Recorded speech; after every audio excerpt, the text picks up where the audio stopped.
So esteemed delegates, dear colleagues, friends, it is an honor to stand before you at the Middle East and North Africa Climate Week.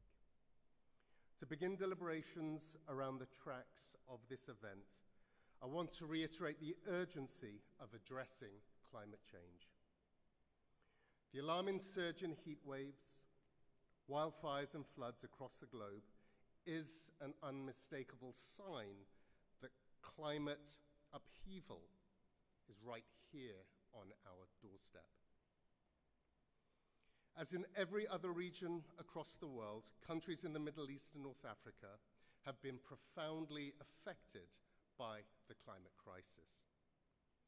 Over the past century, temperatures in this region have risen by a staggering 1.5 degrees Celsius, surpassing the global average by 50%.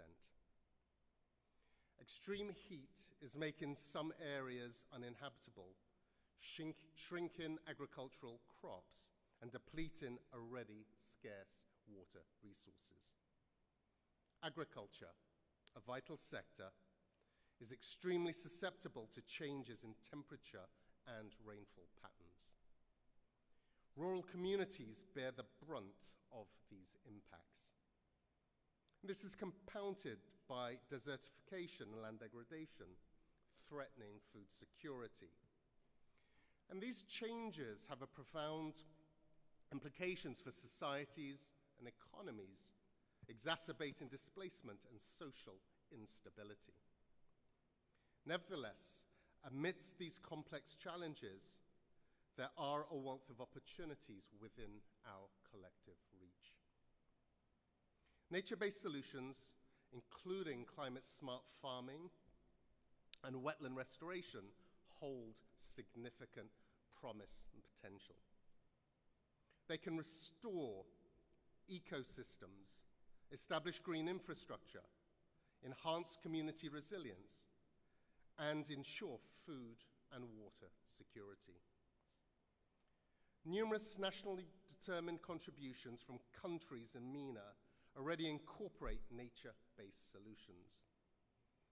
Urgent priority must now be given to their implementation. Furthermore, in this region and others, scaling up of climate finance is absolutely crucial.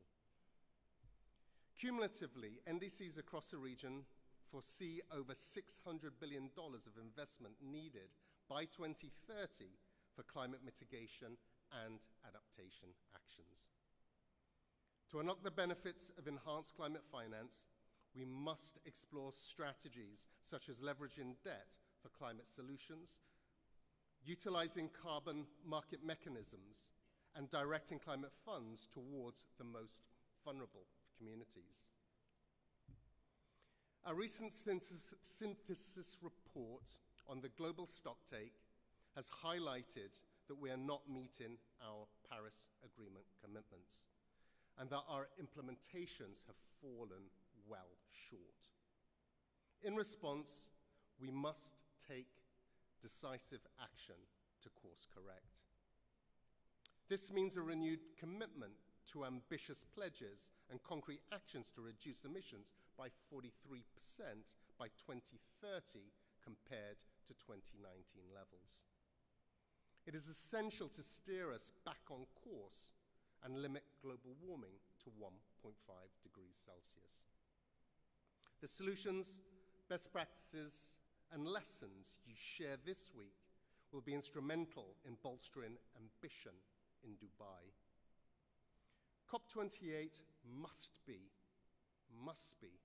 a turning point to set out milestones for decarbonization of our economies, to prioritize sustainable development, and to ensure just transition for all, leaving no one behind.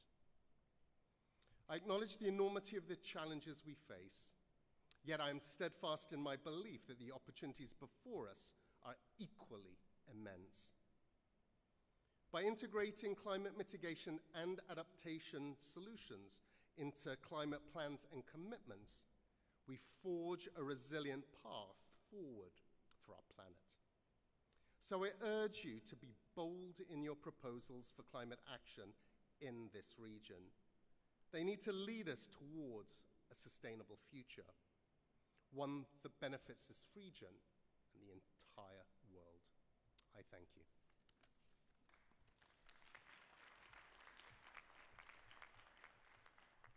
Thank you, Mr. Executive Secretary, for your inspiring remarks. And I have now the great pleasure to invite Mr. Khalid Aboulayf, Senior Advisor to His Royal Highness the Minister of Energy and Chief Climate Negotiator of the Kingdom of Saudi Arabia, to share his thoughts with us, please.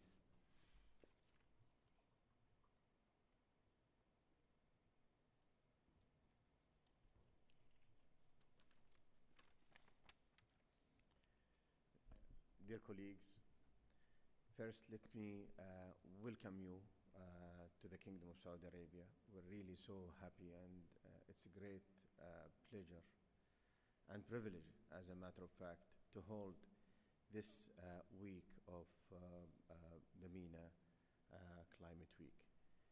It has been really a great start yesterday, and we really hope that during this week we can go over all those important tracks that would help us hopefully have really a pivotal action and a pivotal decision in COP28 to move us forward towards really closing the gap that we have seen in the implementation of the climate actions that we have. Thank you, Simon. I think you have a great remark that really put together a way forward. Many of the elements that you have said we fully associate ourselves with, and hope that this would really be a week that would really reflect how this region could really contribute heavily to the outcomes that we have. With that, I think I'll just keep my remarks very brief, but I wish to underscore three important points for us. The MENA region has its challenges, but it also has great potential for action across all tracks. This week will provide you with the opportunity to deliver deeper into both through the views and perspectives of government officials, the private sector, academia, experts, non-government organizations, and youth, which is going to be really great stakeholders to move the views that we have here within this region. Secondly, the MENA Climate Week is under the banner of Global Stocktake, and is a crucial moment to outline how different regions may pave their own path to a more sustainable future through their own national circumstances and priorities. And we all know that this region is very unique compared to other regions, where really there must be a suit that would fit these regions in contributing to the global efforts that we have on the climate actions. And last but not least, let us this week and the track events to highlight the solutions that will take this region forward in enhanced climate action, and discuss the needed enablers and cooperation to make them a reality. With that, I wish you all the best, and I really wish you a great 4 tracks that would really bring us closer and closer to have a great decision, hopefully in COP28. Thank you.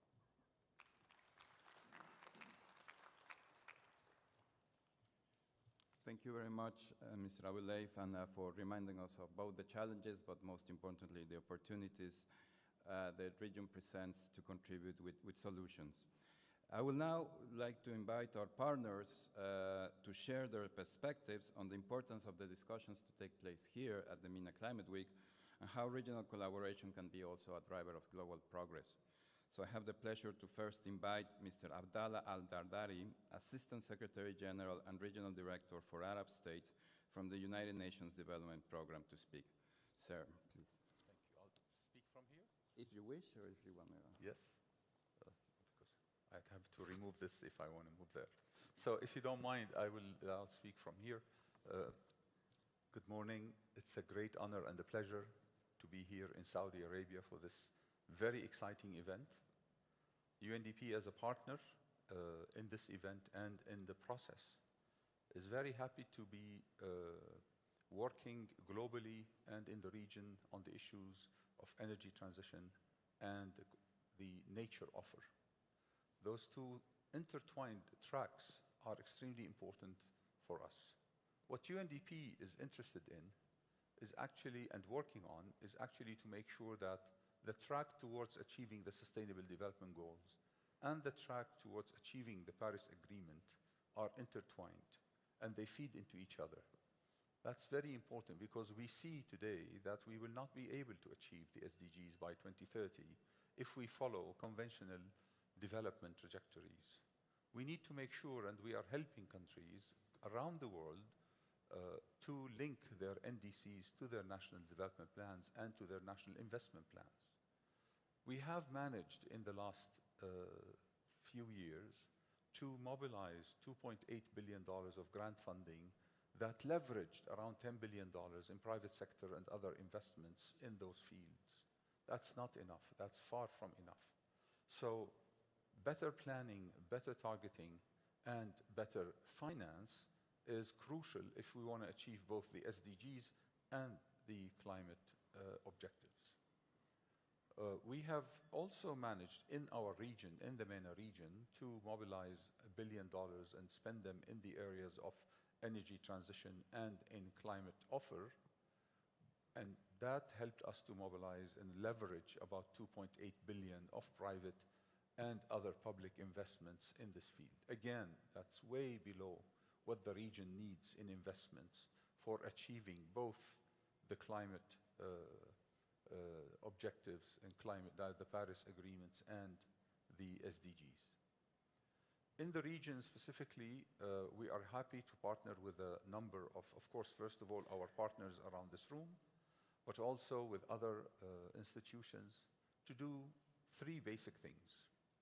From now until 2030, we will be working on a comprehensive regional strategy and program for water security. We will be working on a comprehensive integrated regional program for food security and for a regional integrated and comprehensive program on energy transition. Those three tracks are actually, should be looked at as one bundle. They are not separated. The challenge is how do we interlink them? And how do we use them to feed into our achieving our climate requirements and at the same time feed into the development strategies and the achievement of the SDGs.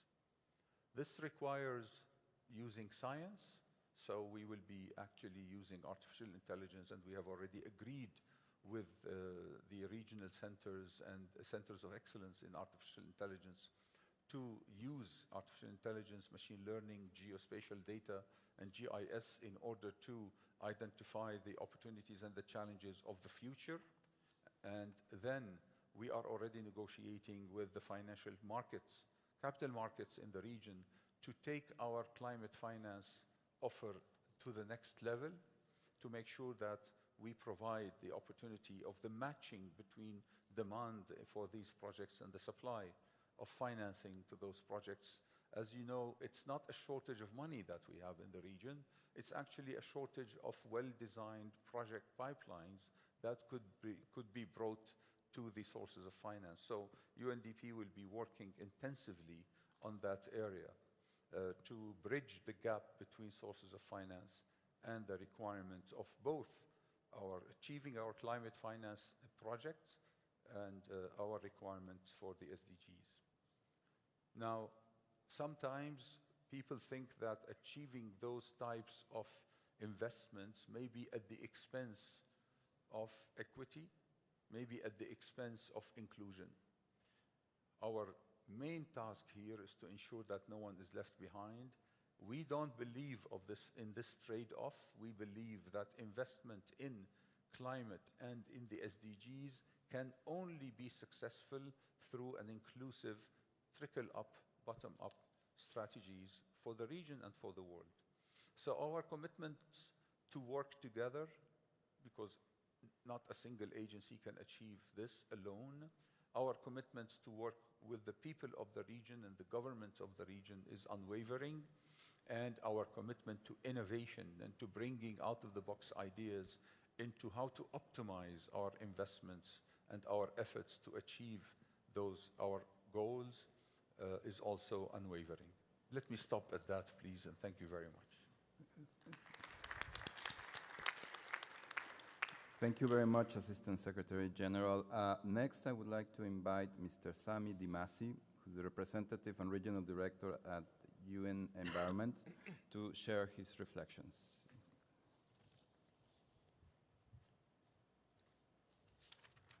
Thank you very much. Good morning.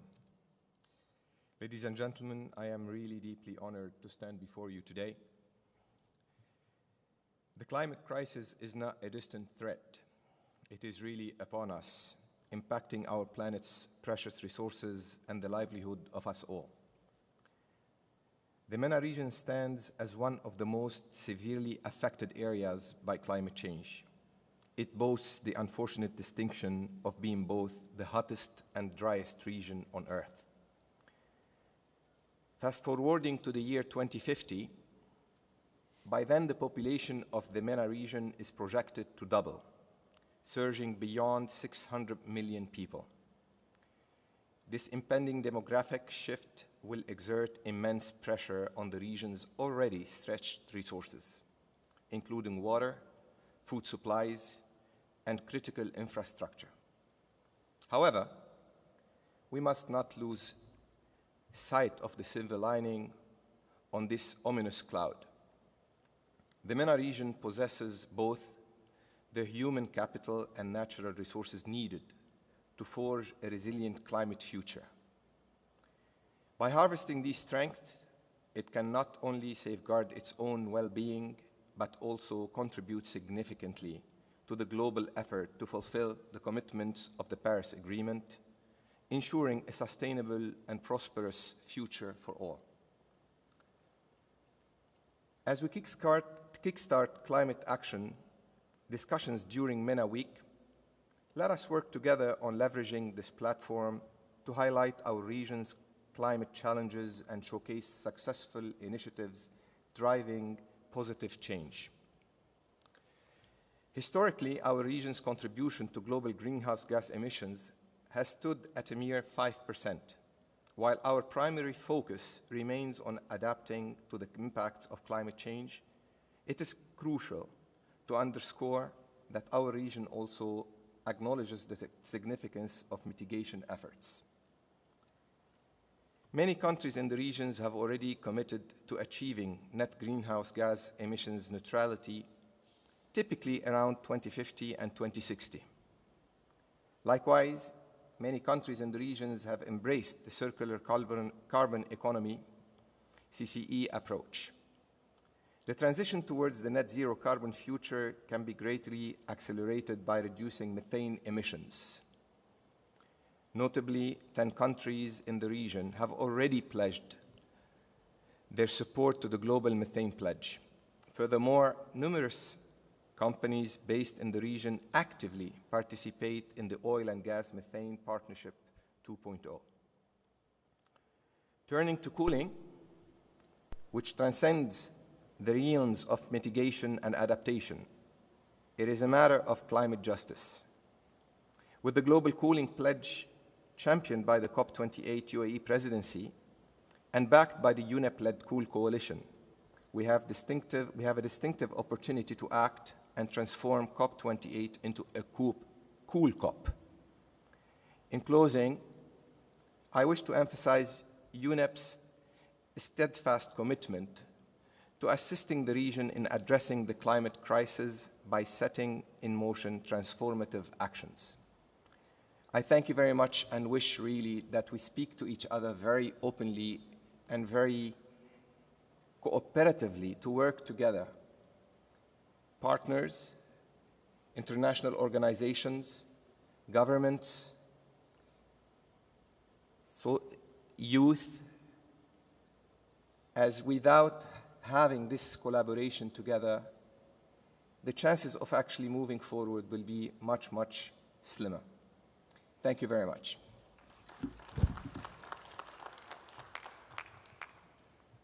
Thank you very much, Mr. Dimasi. And I would like now to invite Mr. Luis Tineo, who's a manager at the World Bank and interim CEO of the Climate Investment Funds, to share his remarks. Many thanks. Good morning, all. It's a privilege to be here speaking on behalf of the World Bank. We are also thankful to the Kingdom of Saudi Arabia and the UNFCCC for inviting us to partner in this effort this week in MENA Climate Week. We are proud to be partners since 2006. And along those years, we have learned quite a great deal, not only about what we can contribute as an organization, financing organization, but also what we are doing together with others. I would not repeat what my colleagues already said. We are here because we are concerned about the climate crisis. We are very much aligned with the assessments made by our partners, including our own. So in the MENA region, we are very much aware that the climate crisis is hitting really hard. Heat stress is an obvious. And of course, the exacerbation of water scarcity is the second. And this is affecting pretty much everything else. While we say this, we also acknowledge that the World Bank has a role to play here. We are the largest climate finance organization. And of that, we provide the region with about 35% of our portfolio and resources. But we just not do finance. We do also technical assistance, and we do analytics. And over the years, probably that is what we are learning. And this week, we would like to contribute by adding our recent products that combine the needs to reconcile and integrate development and climate. We call it our diagnostic, the CCDRs, the Climate Development and Climate Reports. We have done 24 of them, and so far they have been well received. We hope that during this week we can share the lessons learned from these reports. We would like to exchange with all of you also on different ways of structuring climate-smart finance. We are taking right now a view that if we want to tackle the climate crisis, it's not going to be one project at a time. We need to take a whole-of-economy approach to this.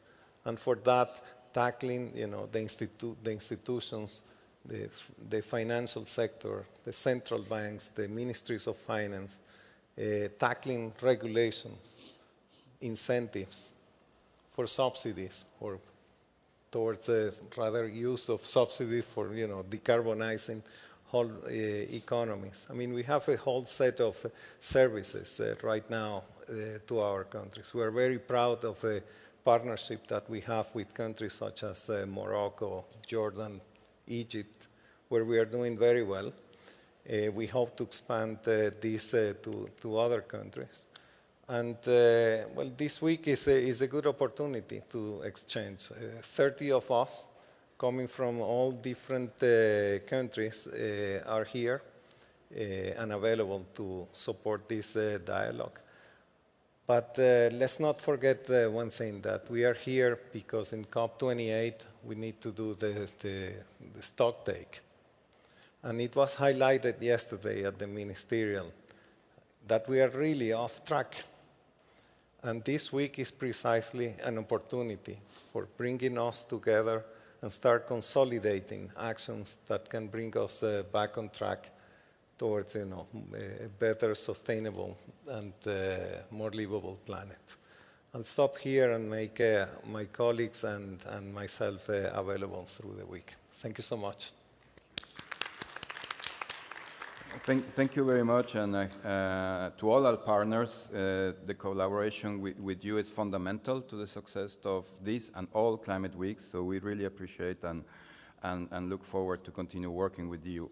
Your remarks to provide region-focused solutions to address climate challenges in the Middle East and North Africa, particularly in the context of what was mentioned, how to contribute to the global stocktake.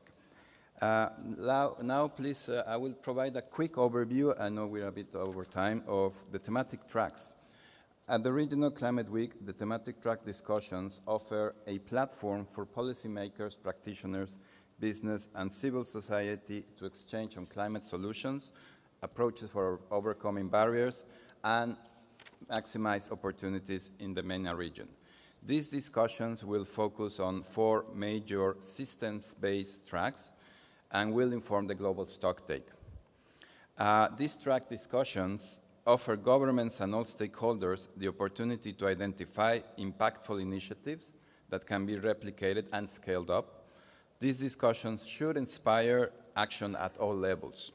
We want to hear how you intend to accelerate climate action, and we want to open space for more cooperation by all stakeholders, governments, private sector, youth, civil society, all stakeholders. All the events to be organized and delivered under these systems-based tracks can also contribute substantively to the global stocktakes process by identifying region-relevant actions and timelines to accelerate progress that keep the 1.5-degree trajectory within reach. We encourage all stakeholders to bring your viewpoints and voices to these discussions. We want to hear from regional and local governments, private sector leaders, investors, youth, scientists, academics, indigenous peoples, and more. Your participation can inform the global stocktake and make a positive difference in local communities. The thematic track discussions begin this morning, right away after this session, in the rooms you will see in the screen. Track 1 will start in Zone 8, Theater 1, and you see the schedule for the other tracks. Please do grab a quick coffee and come to these discussions ready to share perspectives and solutions.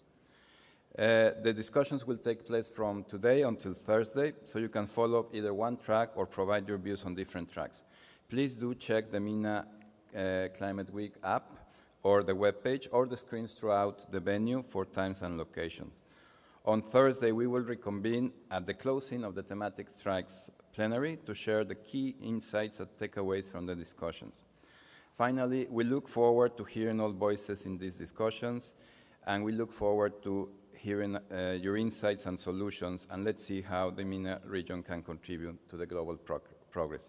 Thank you very much, and thanks again to our partners.